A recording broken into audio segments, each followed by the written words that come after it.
नमस्कार साथियों। तो आज है 8 अप्रैल 2026। दोस्तों, सबसे पहले तो आप मुझे कमेंट बॉक्स में कमेंट करके बताइए कि आज आपकी पोर्टफोलियो कितना परसेंट रिकवर किया। सबसे रिक्वेस्ट करता हूं।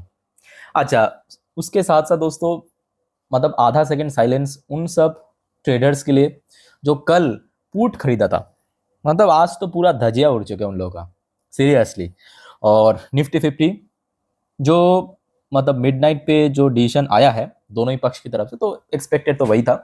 सुबह से ही हमने देखा कि गिफ्ट निफ्टी की पोजीशन लगभग 2.5% ऊपर पहुंच गया था। इवन मैं आपको मेरे इंस्टाग्राम स्टोरी में खबर मिलते ही इन्फॉर्म कर दिया था। तो निफ्टी 50 देखिए, एक चीज मैं कहूंगा कि 24,000 को अगर ब्रेक कर लेता ना, मतलब इतना दूर आ चुका है, अगर 24,000 को ब्रेक कर लेता तो बढ़िया रहता। कोई नहीं, कल कर लेगा।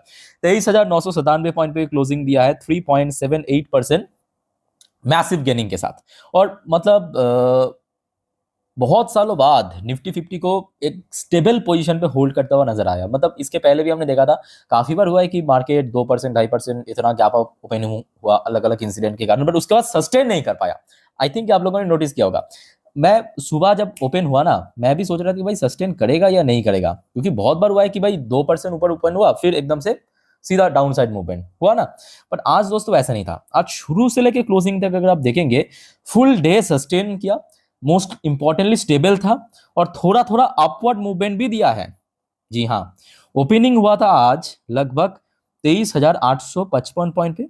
लोड कहाँ पे टच किया, जहां पे ओपनिंग वहीं पे लो टच किया, 23,828 पॉइंट पे। और बीच बीच में आज 24,000 को क्रॉस करने की कोशिश भी किया था। क्योंकि देखिए, इतना लंबा रास्ता आज मतलब कवर करते हुए आए हैं, तो इमीडिएटली क्रॉस कर पाना मुश्किल था।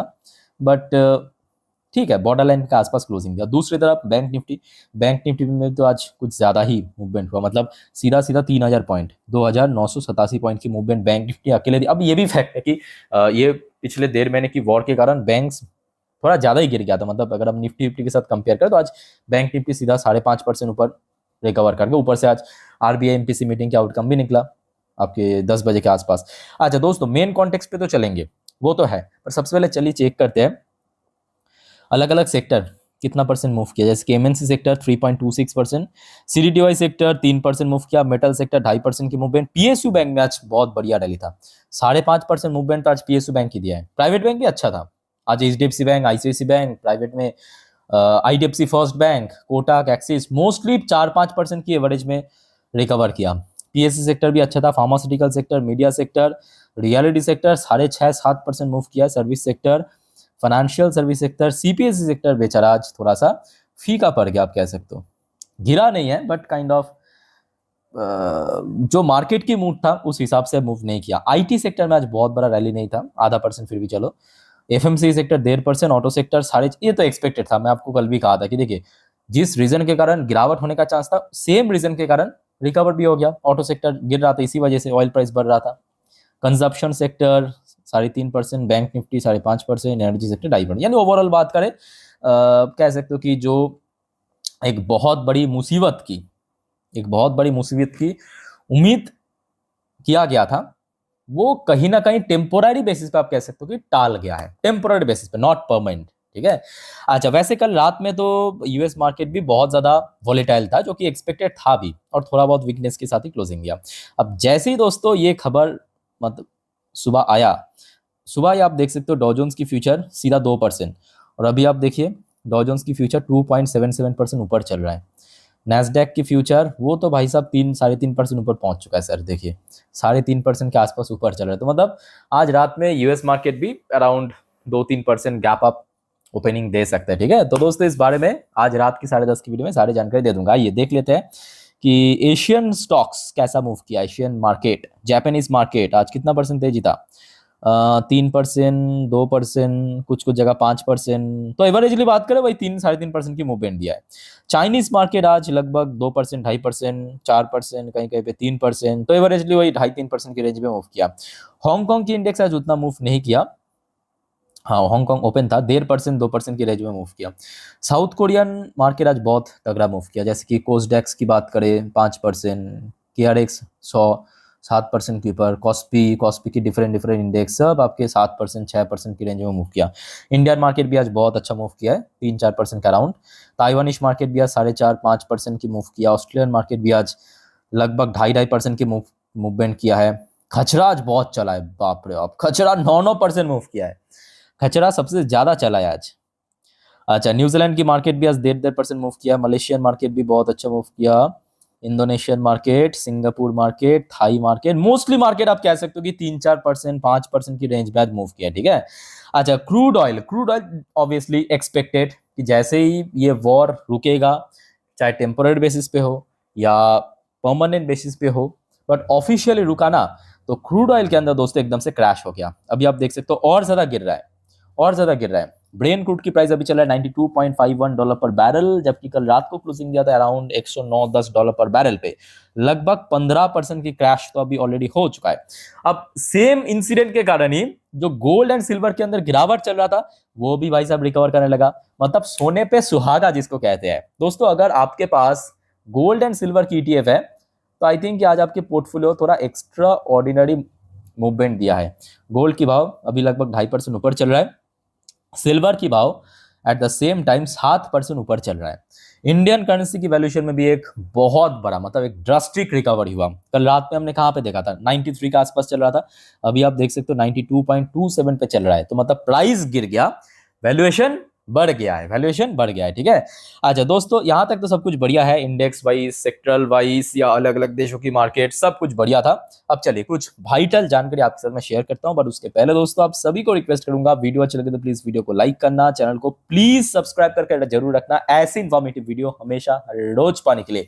और दोस्तों ये मत भूलिएगा, कल फिर से मार्केट ओपन होने जा रहा है, तो आज रात की जो 10:30 की वीडियो आएगा, जिस पर हम नेक्स्ट डे मार्केट प्रेडिक्शन, मतलब कल बृहस्पतिवार के दिन मार्केट किस तरफ हो सकता है, अगर गिरा तो नीचे कहां पे सपोर्ट मिलेगा, अगर ऊपर रिकवर किया 24,000 के ऊपर निकल गया कहां पे पहला रेजिस्टेंस फेस करेगा, और उसके साथ साथ आज पूरे दिन की शेयर मार्केट से रिलेटेड जितने भी जानकारी है दोस्तों 10:30 वाली वीडियो में दे दूंगा। सिर्फ एक वीडियो चेक कर लेना, देख लेना, काम चल जाएगा, ठीक है। और प्लीज दोस्तों चैनल को सब्सक्राइब करके रखना। देखिए, आप जब चैनल को सब्सक्राइब करते हो, मुझे भी बहुत ज्यादा मोटिवेशन मिलता है इस प्रकार की जानकारी आप तक पहुंचाने के लिए, ठीक है। तो फटाफट दोस्तों सब्सक्राइब कर लीजिए। दोस्तों अब देखिए, जियोपॉलिटिक्स को हम थोड़ा बाद में चर्चा करेंगे।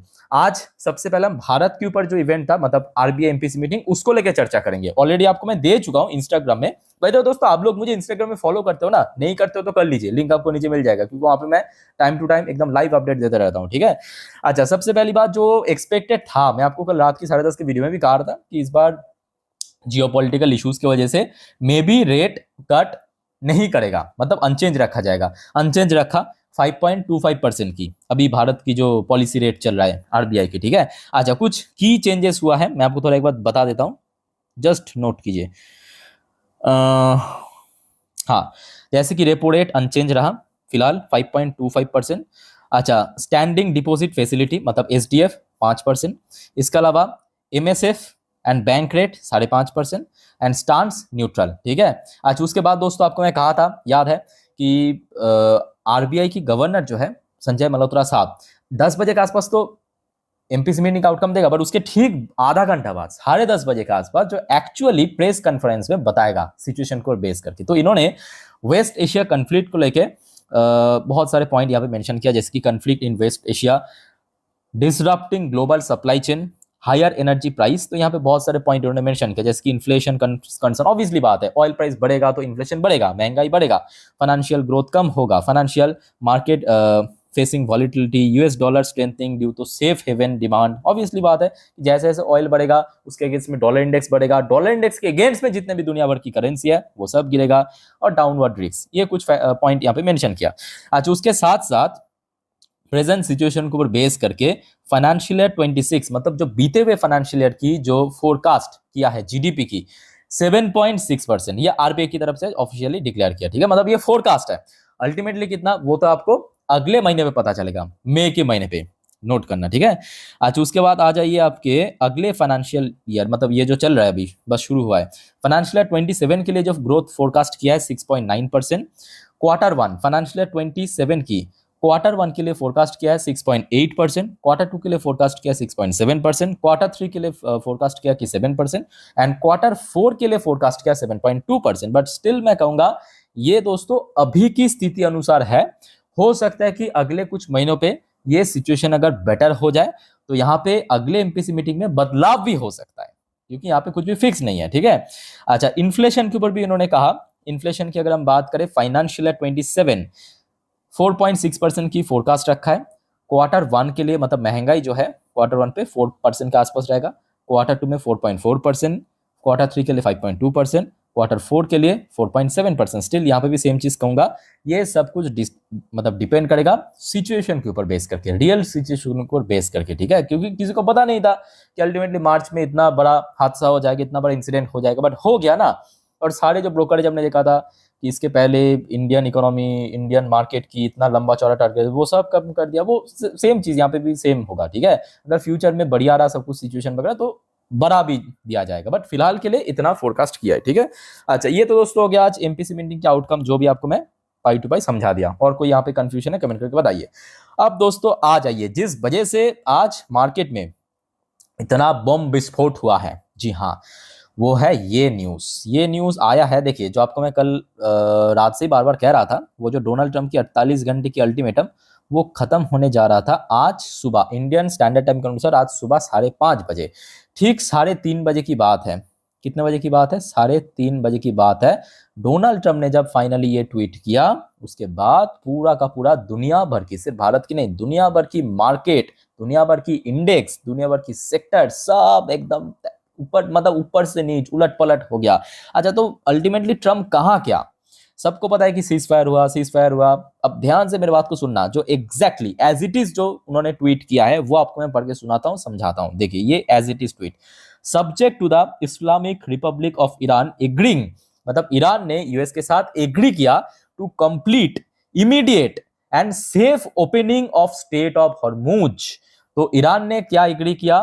कंप्लीट, यहाँ पे कोई भी हिडन चीज नहीं है, कंप्लीटली मतलब 100%, इमीडिएट मतलब तुरंत, सेफ ओपनिंग मतलब कोई भी वहां पे हमला नहीं होगा, द स्टेट ऑफ हॉर्मुज को पहले जैसा ओपन करने का प्लान हो, मतलब कह सकते हो कि हो चुका है एग्रीमेंट ईरान के साथ, ठीक है। ये सबसे पहला पॉइंट। दूसरी पॉइंट, आई एग्री मतलब डोनाल्ड ट्रंप एग्री किया to suspend the bombing and attack of Iran for a period of 2 week. अब डोनाल्ड ट्रंप क्या एग्री किया? ईरान ने तो ये एग्री किया कि हमने स्टेट ऑफ हॉर्मुज को पहले ऐसा ओपन कर दूंगा, रीओपन कर दूंगा। डोनाल्ड ट्रंप ने अब ये एग्री किया है कि हमने जो बॉम्बिंग करने की या अटैक करने की प्लान किया था, उसको हम अगले 2 हफ्तों के लिए सस्पेंड कर दिया। This will be a double side cease fire. साथ में डोनाल्ड ट्रंप ने यह भी कहा, this will be a double side cease fire. तो मतलब ये दोनों पक्ष की तरफ से सीज फायर हुआ है। दोस्तों, अब मैं आप सभी का ओपिनियन जानना चाहूंगा, आपको क्या लगता है ये जो सीज फायर हुआ है टेम्पोररी बेसिस पे या 2 हफ्तों के लिए, इसमें विजेता कौन है? मतलब क्या यूएस यहाँ पे विजेता है या ईरान यहाँ पे विजेता है? जो भी आपको लगता है कमेंट बॉक्स में बताइए। मेरा ओपिनियन कहता है यहाँ पे, मुझे पता नहीं कि यूएस विजेता या ईरान विजेता, बट मुझे लगता है दोस्तों पूरे दुनिया यहाँ पे विजेता हुआ। क्योंकि अगर डोनाल्ड ट्रंप कुछ बड़ा कर देते ना, पिट जाते दोस्तों हम लोग, तो मेरे हिसाब से पूरे दुनिया दोस्तों यहाँ पे जीता है। यूएस ईरान वो तो चलता रहेगा, वो आपके ऊपर मैं छोड़ देता हूं, बट मेरे हिसाब से पूरे दुनिया दोस्तों आज जीता है। क्या कहते हो इस बारे में? कमेंट करके बताइए। तो क्लियर हो चुका है, अभी तक यही चल रहा है। अब देखना होगा कि 14 दिन के बाद क्या होता है। आशा रखता हूं कि 14 दिन के भीतर, मतलब ये जो अगले 2 हफ्ते के बीच कुछ ना कुछ नेगोशिएट हो जाएगा, आशा रखता हूं, ठीक है। सो लेट्स सी क्या होता है, आगे की जानकारी आपको आगे दे दूंगा। अच्छा, उसके साथ साथ दोस्तों सडनली ये देखिए, ये अभी की बात है, 3:42 की बात है, आप देख सकते हो। ये खबर आया है आपके जेडी वैंस कौन है? यूएस की वाइस प्रेसिडेंट जेडी वैंस की तरफ से। ईरान सीज फायर फ्रेजाइल, तो यहाँ पे जेडी वैंस ने कहा Iran cease fire fragile, Trump impatience to make progress, ठीक। Vance asks Tehran to negotiate in good faith. तो मतलब अभी भी आप कह सकते हो, देखिए अगले 2 हफ्तों के लिए दोनों ही पक्ष मतलब एग्री कर लिया है कि हम एक दूसरे के ऊपर हमला नहीं करेंगे, गोलाबारी नहीं करेंगे, स्टेट ऑफ हॉर्मुज को ओपन कर लिया, सिंपल बात। और उसके साथ साथ ये भी फैक्ट है कि उसके बाद क्या होगा, तो उस चीज़ को ही पॉइंट आउट करते हुए जेडी वैंस ने कहा कि अभी भी फ्रेजाइल है, मतलब कह सकते हो कि काइंड ऑफ अस्थाई है। उसके साथ साथ कि ट्रम्प जो है प्रोग्रेस के लिए काफ़ी इम्पेशेंस है, ठीक है। और ईरान की तरफ से भी एक गुड फेथ, मतलब थोड़ा सा भरोसा होना चाहिए, ऐसा कुछ यहाँ पे मेंशन किया। ठीक है, सो ये रहा अभी तक की दोस्तों अपडेट। आइए अब देख लेते हैं मनी कंट्रोल की वेबसाइट में मनी कंट्रोल वालों ने आज क्या लिखा है। कुछ फटाफट पॉइंट देखेंगे, ठीक है, ज़्यादा हम इसमें डिटेल में नहीं जाएंगे। सबसे पहला फैक्टर तो ऑब्वियसली यूएस और ईरान के बीच 2 हफ्तों के लिए सीज फायर, उसको ही पॉइंट आउट किया। उसी वजह से क्रूड ऑयल की प्राइस 14-15% क्रैश कर गया, जो कि बहुत सही है। ग्लोबल मार्केट में भी बहुत अच्छा गेनिंग देखने को मिला। इंडियन मार्केट के वाले जितने भी एशियन मार्केट ओपन हुआ था, इंडियन करेंसी की वैल्यूएशन में भी एक ड्रास्टिक चेंज देखने को मिला। आरबीआई रेट पॉज जो एक्सपेक्टेड था उस हिसाब से पूरा माहौल देखने को मिला। यानी आज की डेट में आप कह सकते हो कि 100% मार्केट, मतलब 100% सिचुएशन मार्केट के फेवर में था। ओके, सो दोस्तों कैसा लगा वीडियो कमेंट करके बताइए। वीडियो अच्छे लगे तो लाइक करना, चैनल को प्लीज सब्सक्राइब करना। मिलते हैं नेक्स्ट वीडियो में। टेक केयर, बाय बाय, जय हिंद।